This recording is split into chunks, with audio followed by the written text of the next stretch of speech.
12-ish almost months ago at this point, we were entering into that very active pattern where it seemed like almost every week, kind of leading into the new year, we were getting these different weather systems coming through just in time for the weekend. Not so much the case. We've kind of turned that story around a little bit so far this fall. So that's the good news for us, at least in terms of trying to get out and enjoy some of this beautiful weather. We're going to have a lot of opportunities to do that. It is technically the first official weekend of fall. However, it may not exactly feel that way. We're still dealing with kind of that late summertime heat across northeast Ohio. So you'll notice tomorrow temperatures likely registering upper 70s. There will likely be some 80-degree readings across parts of our area, but I think more of us will be back into the 80s on Sunday.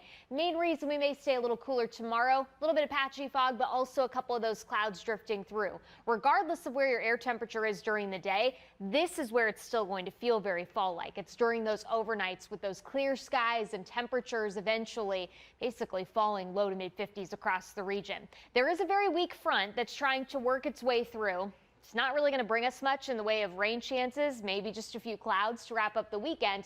But the big story is this big bubble of high pressure that's starting to build in. As it continues to move eastward, you're going to notice its effect on our temperatures through about Tuesday. That's where we're going to see some of the warmest air across northeast Ohio, with daytime highs mid to upper 70s to basically near 80 degrees almost each and every day. If you're curious how much above average that is, in a lot of spots, that's almost 5 to about 9 degrees above where we should be. We get a little bit of a reset once we get into the middle part of this next week, and that comes as this high pressure system squeezes with an area of low pressure down to the south, kicks up some wind, but also draws in some of those cooler temperatures. So you'll notice a gradual increase in kind of that gustiness in the air as we approach the middle part of the work week. What's happening is this area of high pressure is actually strengthening across parts of the northeast. We're still under the influence of it, but down to the south, we've also got a stronger area of low pressure moving through, one that will have basically some tropical characteristics to it.